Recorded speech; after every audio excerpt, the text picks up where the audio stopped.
Hi everyone, welcome to my channel and to this video where today I want to test out a brand new pastel paper that's come onto the market. Now, the pastel paper that you choose to work on can make such a big difference to your work. It can really change the finished outcome and it can really change your enjoyment or your experience of painting it. Different papers have different limitations and characteristics. And if you're interested, I've already made quite an extensive video comparing 15 different pastel papers. I'll add a link to that video at the end of this one if you'd like to learn more about all of the different pastel papers out there. But of course, like everything, there are always new products coming out. And this paper that has just come out from Canson has really caught my attention. So today I am going to review the new Canson Mi-Teintes velvet paper. Now to me, this paper sounds like a bit of a mixture between two of my favourites, Clairefontaine Pastel Matte and Hahnemuhl Velour. So if it's anything like a mixture between those two papers, I have a feeling I'm going to really like it. So I hope that you really enjoy this video. If you do, then please do hit subscribe here on YouTube. But let's go do some experimenting.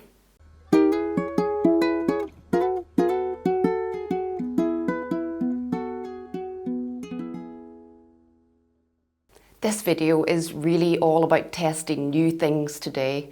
I've also got a new microphone that I'm testing out, and I'm really hoping that that is going to vastly improve the audio in all of my videos. But today's video is more about the new paper. And for once, when I've tried new papers in the past, I usually recommend buying just one sheet of it in case you don't like it. But with this one, I've really taken the plunge and I've got hold of a full pad.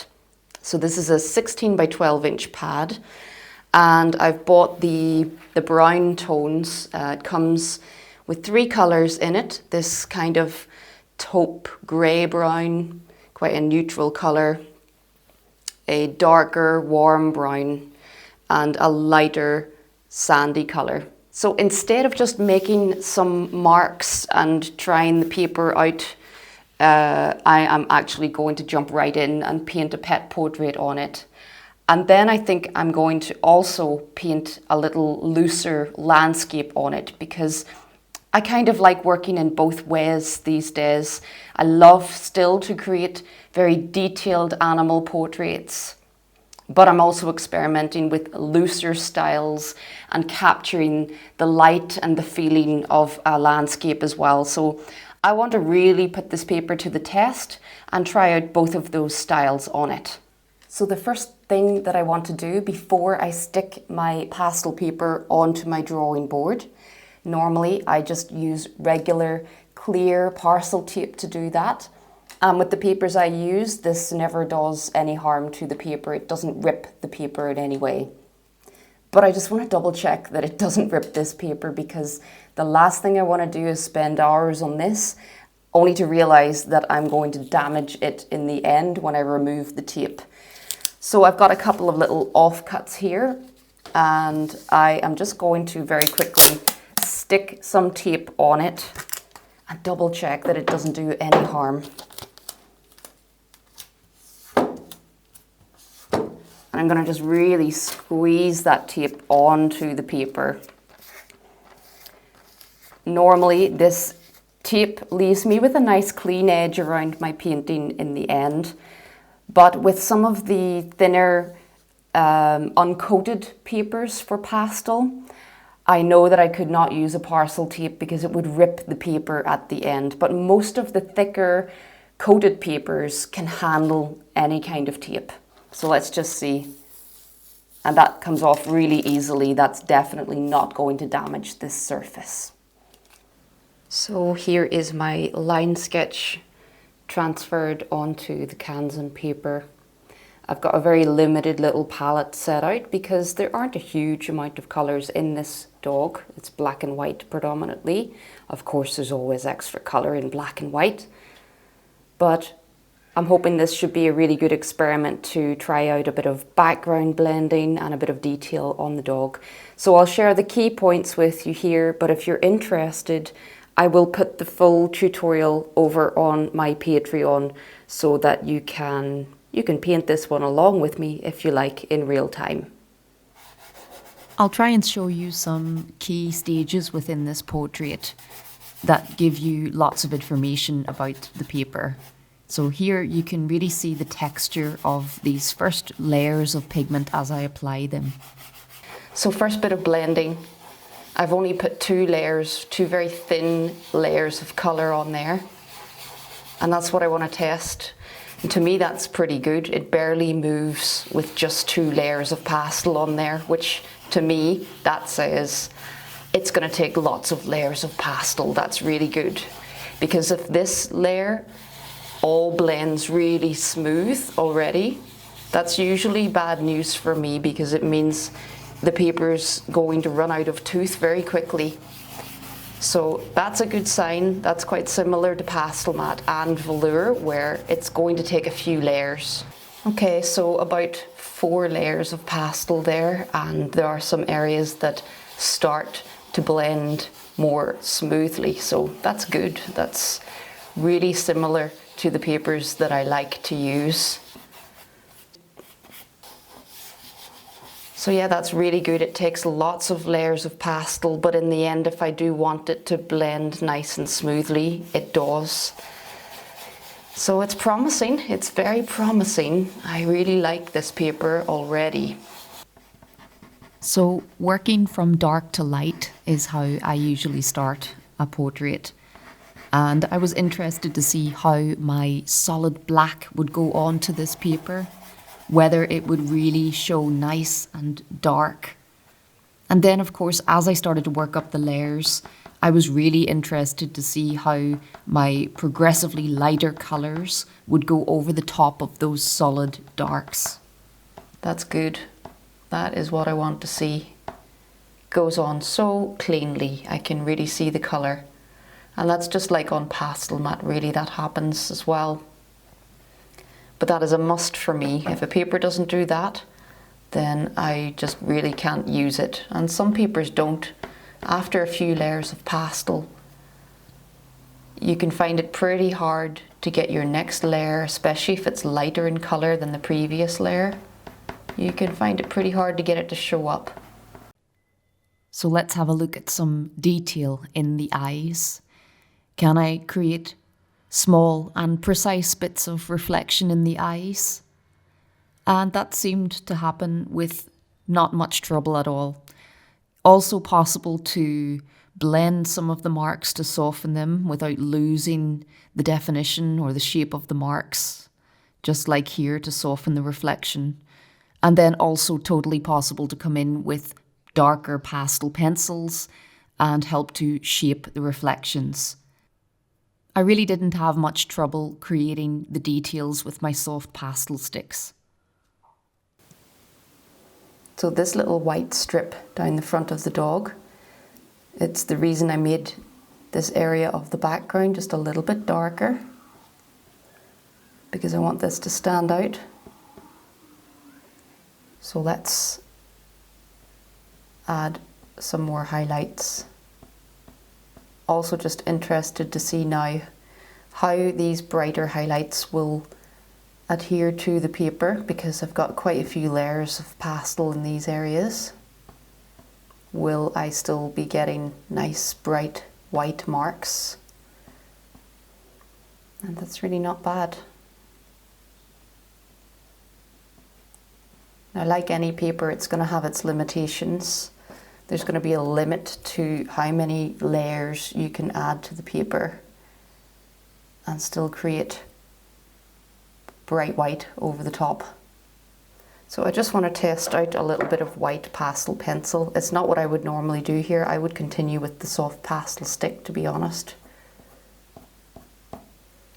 But I also want to see if this white pencil can get any definition over the top of this. And to be honest, that's not so easy. It's actually wanting to scrape away some of the pigment rather than add pigment. So yeah, the white pencil and probably other pastel pencils may not go on really well over the top of your soft pastel sticks. And of course, I just want to say again that there was absolutely no trouble in getting the darker coloured pastel pencils to go on. As always, it's usually just a problem with the lighter coloured pencils. So just out of interest, again, I probably wouldn't normally pick up any pastel pencil at this point, but I am intrigued to see if I can get a little bit of highlight somewhere using the pencil. I'm just going to run a little bit of this down this rim of the nose, this ridge coming down the front of the nose. And so yeah, the pastel pencil is actually showing up in that section, not too bad.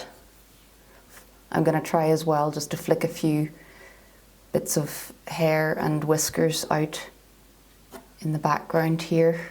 So a lovely area on the neck here where I can just show you again the lovely texture of the paper and how I can use the pastels on their sides to build up the first layers and then gradually start to bring in more detail.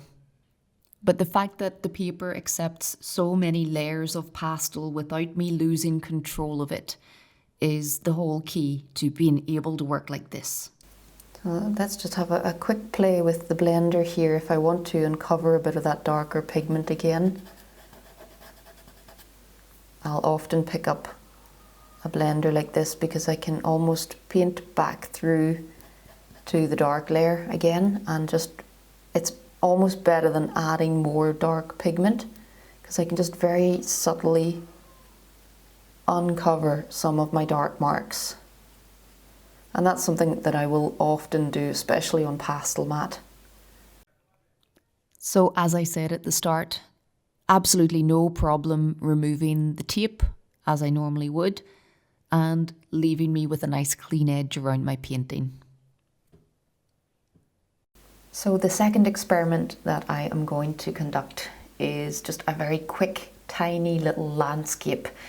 I've been working on some thumbnail-sized paintings recently, just getting to grips with different landscape techniques. And sometimes I quite enjoy working on these and just loosening up my style a little bit. So this time I decided to take one of the different brown coloured papers from the pad. This is the darker brown within that pad. And I'm just going to very, very quickly try to block in a little small landscape.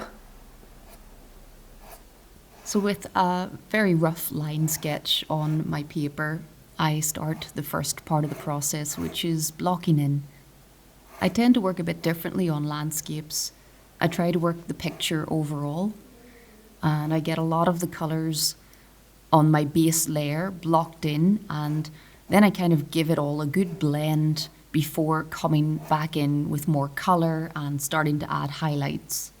So this is a little bit different to how I work on pet portraits, for example, and that's why I wanted to test the paper in this way as well. Normally, I find pastel mat really versatile because I can work on my detailed pet portraits, but I can also loosen up and paint a landscape as well. So that's what I wanted to check with this new paper. Can it be as versatile for different styles of pastel painting? So first of all, blocking in the dark trees, blocking in all of the bigger shadow shapes. I'm really looking at the overall shapes at this stage of a landscape painting.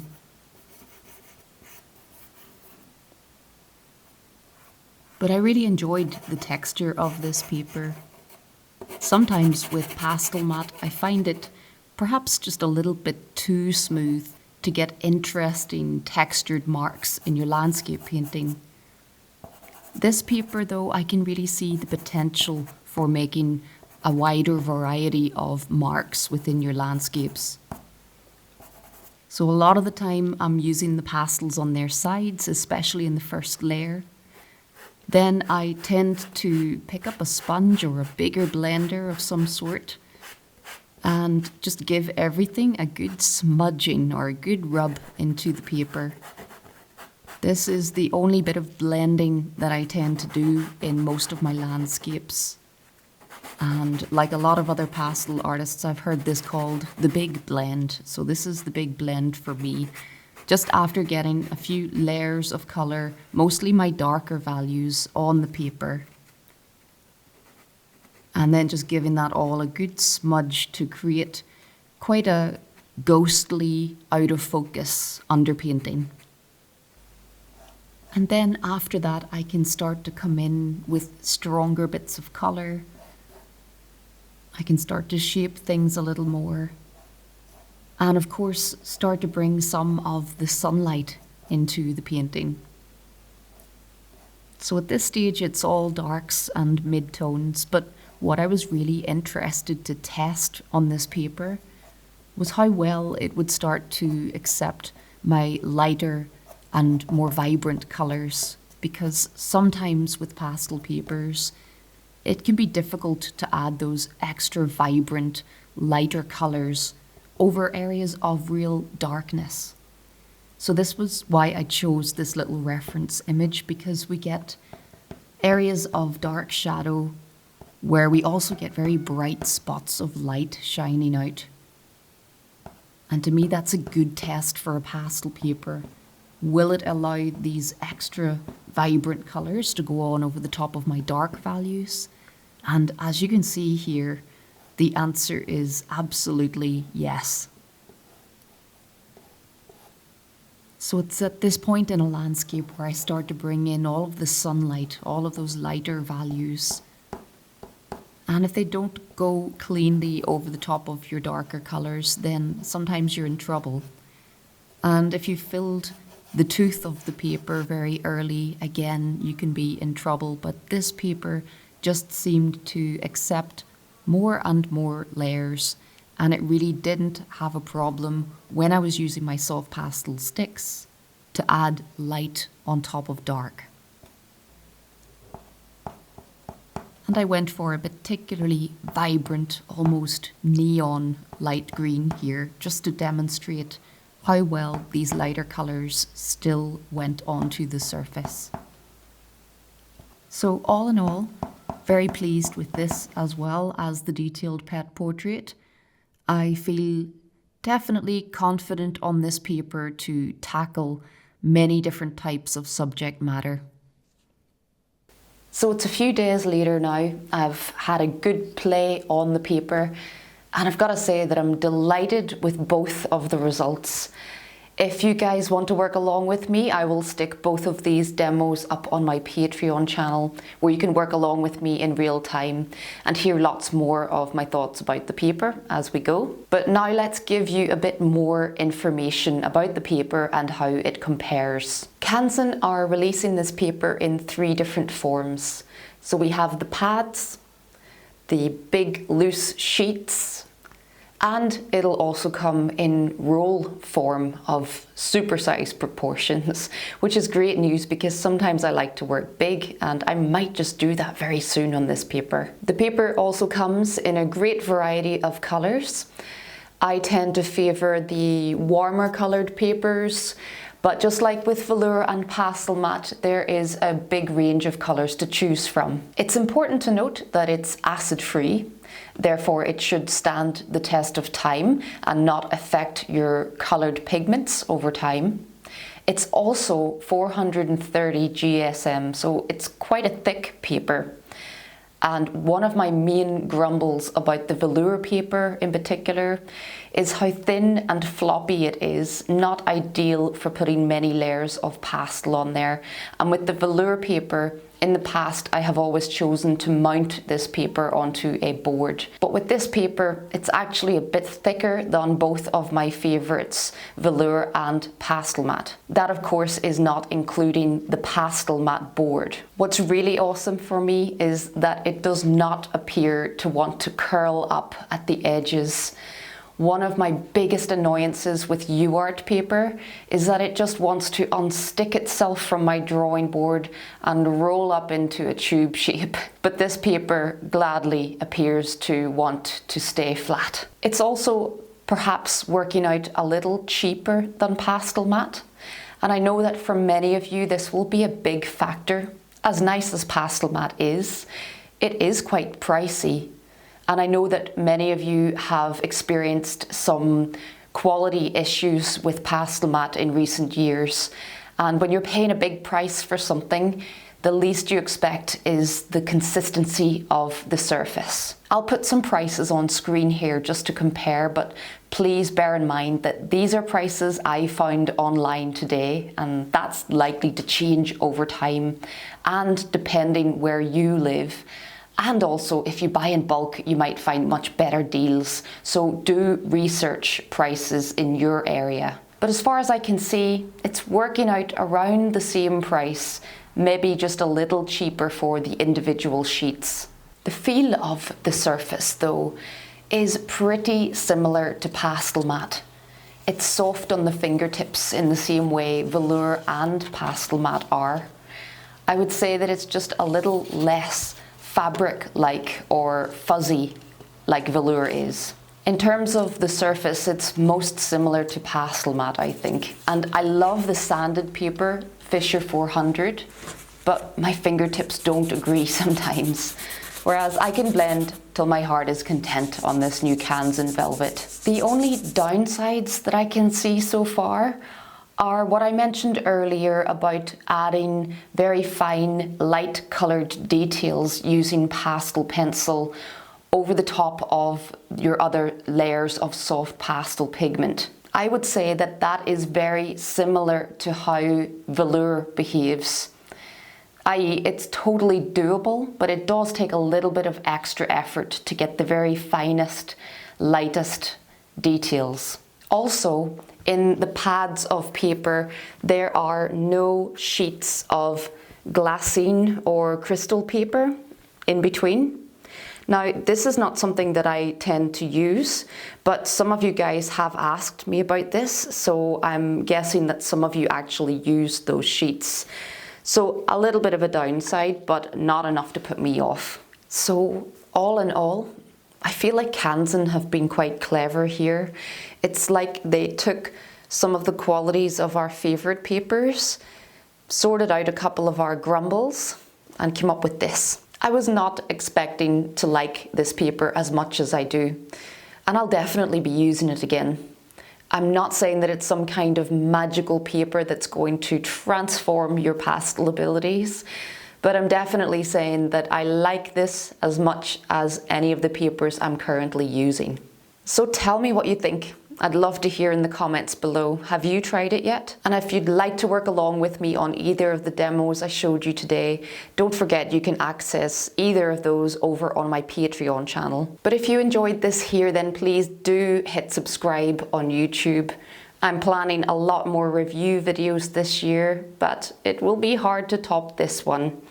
Finding a new paper that you love is a bit special. Thanks very much for watching, and until next time, happy pasteling.